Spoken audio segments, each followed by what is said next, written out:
이주천 TV입니다. 안녕하십니까. 오늘 2024년 8월 12일입니다. 자, 오늘 굉장히 귀중한 분을 모셨는데요. 백병훈 박사님, 그 정치학 박사님이십니다. 저희 그 제목은 오늘 연설의 주제는 제7공화국과 한반도 통일이라는 주제를 가지고 우리 백병훈 박사님 모시고 귀중한 말씀을 들어보겠습니다. 자, 반갑습니다. 백 박사님. 반갑습니다. 예. 자, 우선 그 첫 번째 주제로 이제 좀 무거운 주제입니다. 지금 우리는 어디에 와 있는가 이런 주제인데요.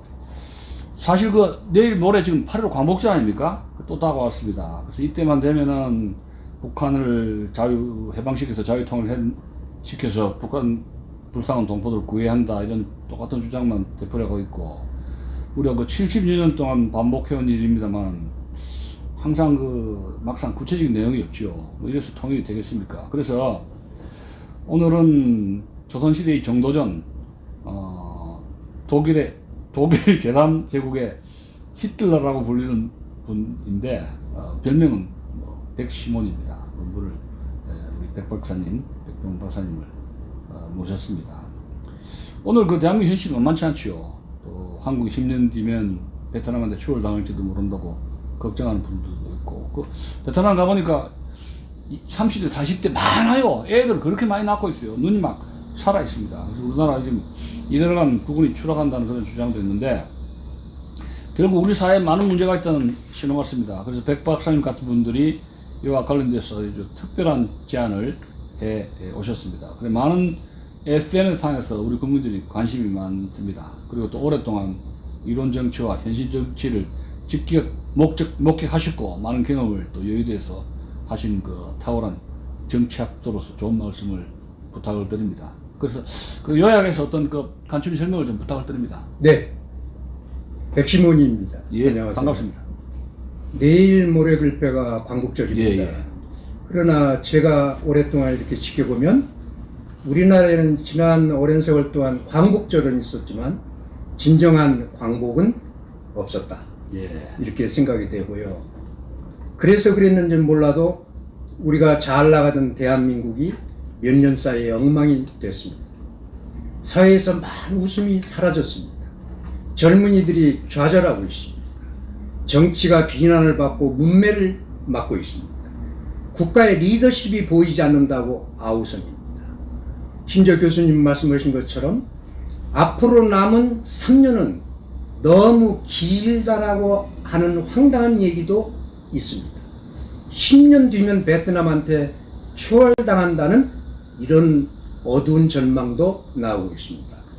그렇다면 오늘 우리가 마주하고 있는 것은 어떻게 본다면 눈에 보이지 않는 위기를 앞둔 위기다. 저는 그렇게 표현을 하고 싶습니다. 그렇다면 위기란 무엇입니까? 옛 것이 지났는데도 불구하고 새로운 것이 나타나지 않을 때가 위기 아니겠습니까? 지금이 그렇다고 보는 겁니다. 한반도의 북쪽에서는 21세기 이 개명천지에 말도 되지 않는 세상에서 말도 되지 않는 삶을 살아가고 있습니다. 한반도의 남쪽에서는 우리가 못 볼 것을 보고 있습니다. 예를 들어 봅시다. 갈 길을 못 찾고 헤매이는 절대 권력의 위기를 봅니다. 위에서 아래까지 국가 리더십의 총체적인 위기를 봅니다. 가벼운 시장 바구니의 허탈함과 꿈을 포기한 젊은 세대의 아슬아슬한 위기를 봅니다. 실종된 대의민주주의의 위기와 그 알량한 여의도의 정치의 위기를 봅니다. 제 말씀이 들렸습니까, 여러분? 이처럼 우리가 총체적으로 국군 쇠퇴, 국군 추락이라고 하는 역사 반동의 단계에 갇혀 있습니다. 이렇다 보니까 7천만의 한반도가 민족 재앙 앞에 노출되어 있습니다. 우리의 근본적인 이 위기의 모순은 무엇일까요? 저는 이렇게 생각하고 결론을 내렸습니다. 바로 그 몹쓸 분단 구조다. 이 분단 구조라고 하는 모순이 잘못된 것이다. 그런데 철학에서 모순은 극복되라고 있는 것입니다.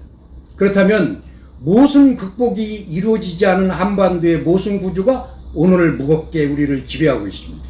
그래서 남과 북의 끝없는 민족 역량의 소모와 민족 자해행위가 그칠 줄 모르고 있다. 저는 그렇게 믿고 있습니다. 그 그 후과가 오늘의 현실을 만들었는지도 모릅니다. 그런데 이 모든 사태의 뿌리의 기하학적 정점에 결론적으로는 없어야 할 분단과 잘못된 정치가 도사리고 있음을 우리가 오늘날 개탄하지 않을 수가 없습니다.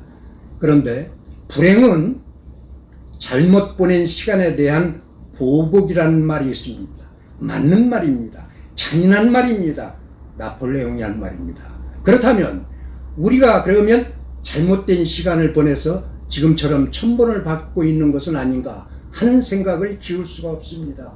여러분, 불러도 대답 없는 일이며 부르다가 내가 죽을 일이며 이것이 바로 우리가 가슴속에 담고 있는 아픔, 우리의 기약 없는 통일입니다.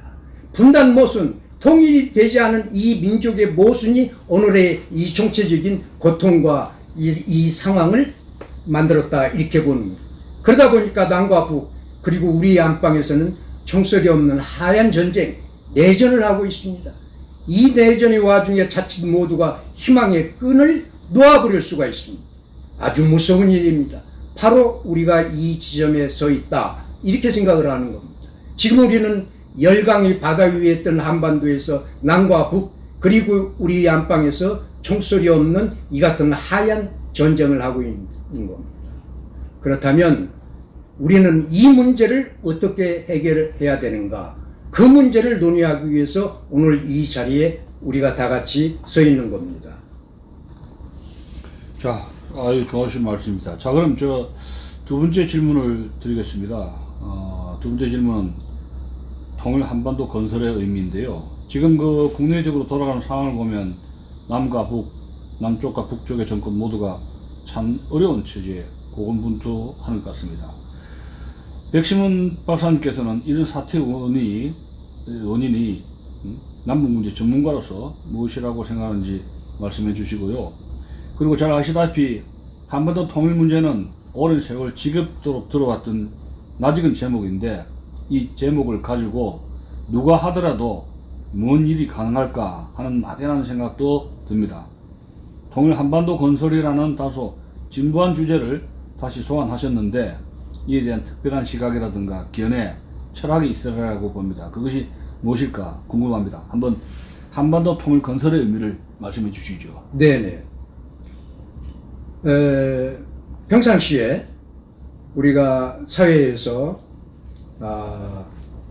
한반도 통일합시다 라고 얘기하면 사람들이 다 도망갑니다. 그런데 반대로 통일 한반도를 건설합시다 하면 얘기가 달라집니다. 명사와 동사의 차이입니다. 저는 거기에 착안을 했습니다. 그런데 지금 앞서 설명드린 것처럼 우리의 상황이 지극히 어렵습니다. 상황이 이렇기 때문에 솔직히 지금 우리가 우리 자신에게 이렇게 물어야 될 것 같습니다. 지금 대한민국은 과연 어디로 흘러가고 있는가? 지금 한반도는 어디를 향해 달려가고 있는가? 과연 우리가 대한민국을 지켜내면서 한반도의 운명을 건져낼 수 있겠는가? 북한에 남은 시간은 얼마이고 또 대한민국에 남은 시간은 또 얼마입니까? 경랑이 흔들리고 있는 대한민국에서 누가 이런 문제를 풀어낼 수 있겠는가? 바로 이런 문제를 놓고 오늘 우리가 여기에 서 있는 겁니다. 그동안 숱한 통일 논의가 있었지만 실효적인 방안은 적었습니다.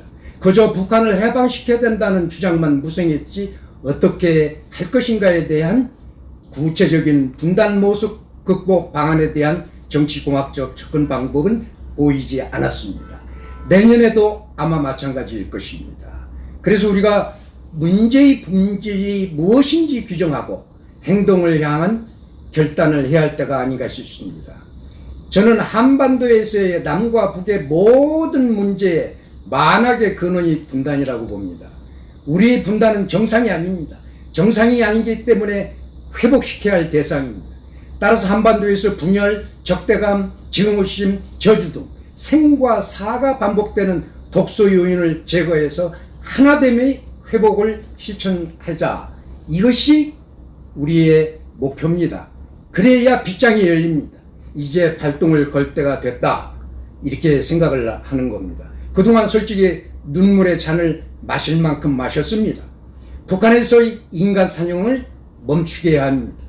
더 이상은 안 됩니다. 반드시 우리 세대에 끝내야 합니다. 누구의 말처럼 행동하지 않는 양심, 그것은 자기 기만일 뿐이다, 이렇게 생각합니다. 남과 북의 국민들이 살 길은 만악의 근원인 한반도 분단을 깨트리는 일이고, 그것을 위해서 새로 된 정부, 새로운 정권의 제7공화국을 만들어서 강력한 통일 한반도를 건설하는 일이다, 이렇게 생각을 하는 겁니다. 그래서 생각을 해봅니다. 첫째, 제가 거꾸로 여쭤보겠습니다. 통일은 도둑같이 찾아올 수 있을까요, 여러분? 이것은 어느 통일이 어느 날 도둑같이 갑자기 찾아올 수 있다는 얘기입니다. 내부 쿠데타나 김정은 암살일 수도 있고, 중국이나 러시아의 전격적인 북한 점령과 접수일 수 있습니다. 그리고 그들의 위성국가 수립일 수도 있습니다. 혹은 만에 하나 김정은의 자신만만한 통큰 변심일 수도 있습니다. 그런 일은 어렵겠지만, 그러나 어떤 상황, 어떤 경우에라도 우리는 속수무책일 수밖에 없는 위치에 있습니다. 그런데 통일 한반도 건설이라고 하는 이 시작과 노력은 이런 사태를 미연에 막는 역할을 할 수가 있습니다. 이런 노력은 대한민국의 한반도 운명의 주인공임을 만천하에 쐐기를 박아놓는 보험증권이고 당자 수표 같다, 저는 그렇게 믿고 있습니다.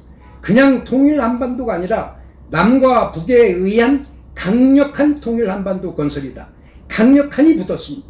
이를 통해 우리가 동아시아의 평화와 번영의 주인공이 될 수 있고, 정신적이고 역사적이고 물질적 자원과 역량을 민족 공동 자산화하여 신속하게 나아가면 세계 인류 선진 국가로 비약할 수 있다.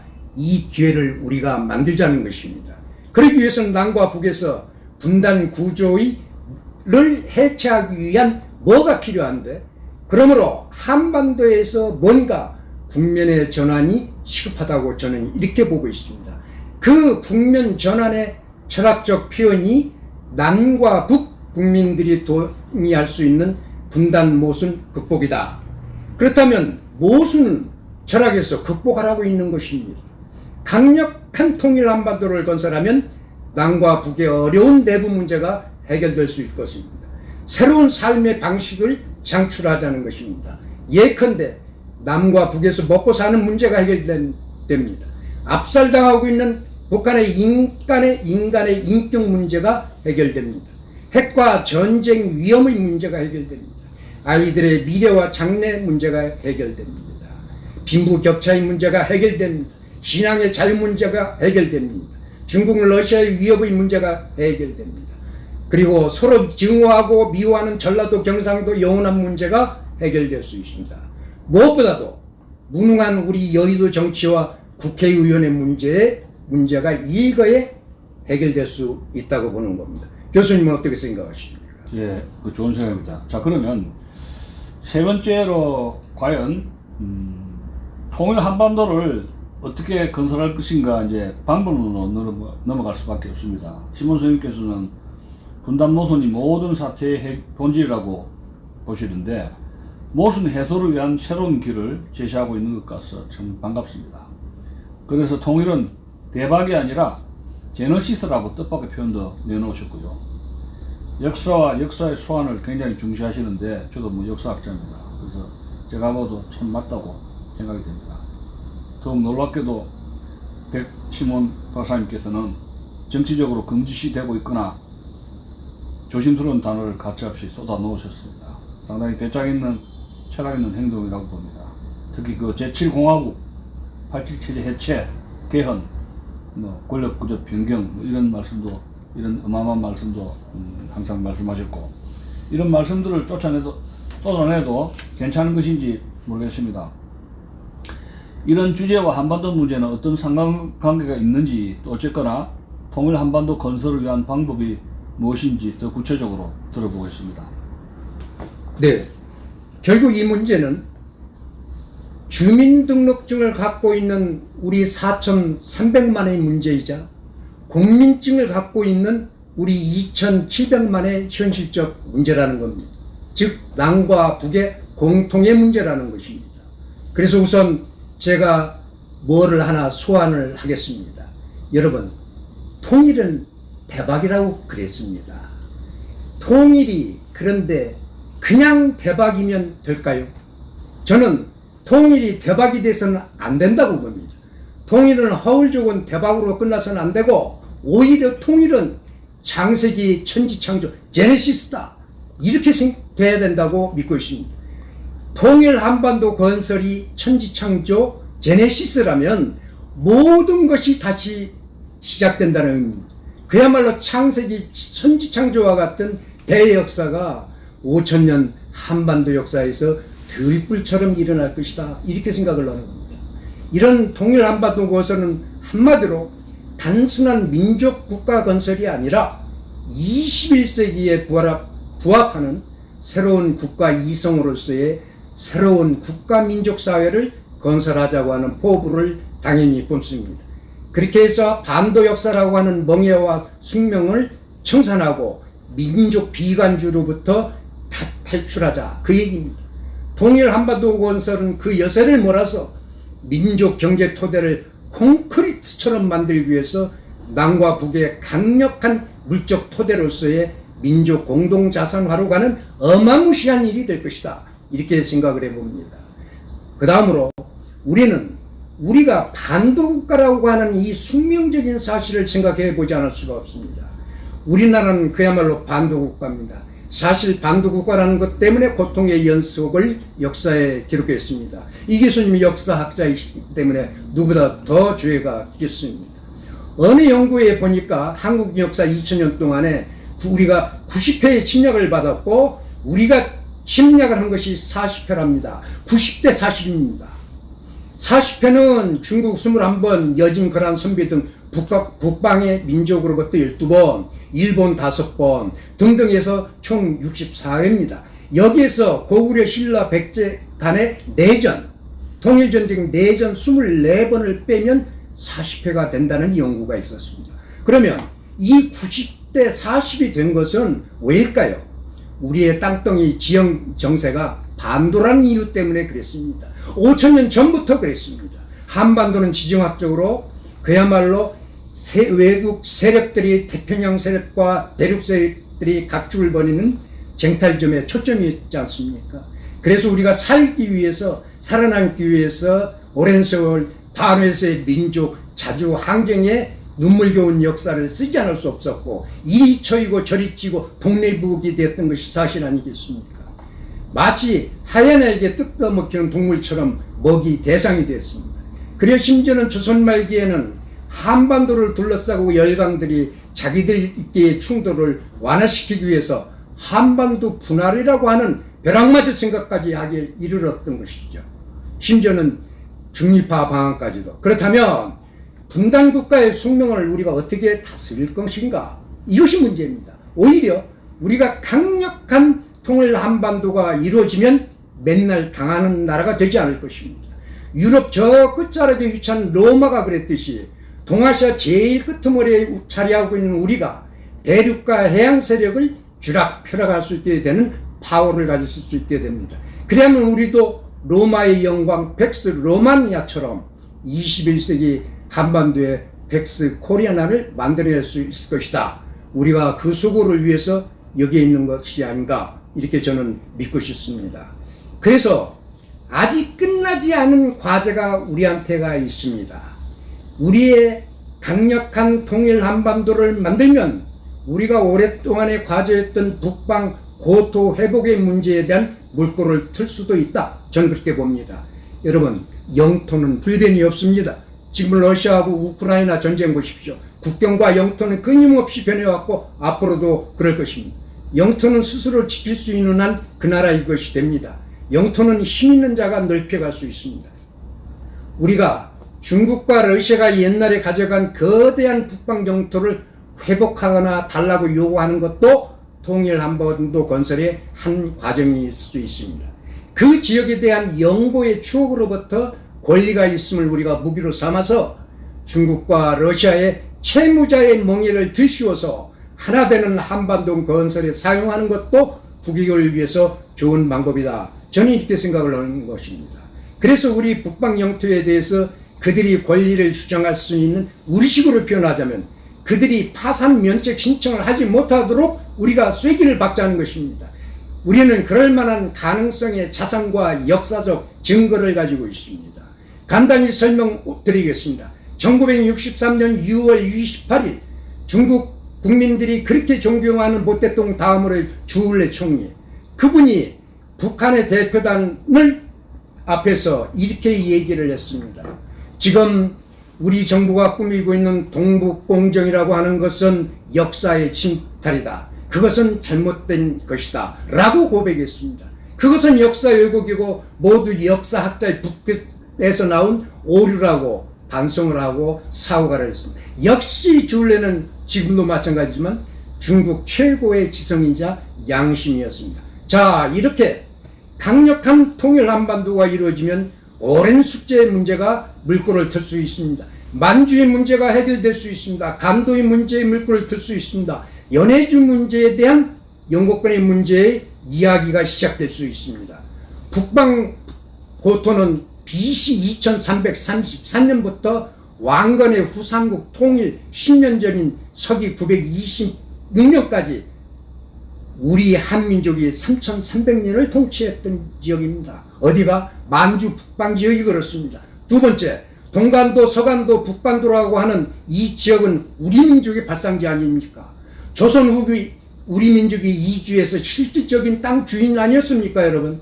동간도 지역은 특히 1920년에 로마 교황청이 한국령으로 공식화한 거 아니겠습니까, 여러분? 연해주 문제는 1860년 11월 2일 날 청과 러시아 간에 체결된 북병조약에 따라서 청이 러시아에게 우수리강 동쪽 연해주를 내준 거 아닙니까? 이 모두가 우리를 배제한 불법이었습니다. 힘이 없으면 이렇게 됩니다. 그렇다면 여러분, 어떻게 통일 한반도를 건설할 것인가 하는 문제가 남습니다.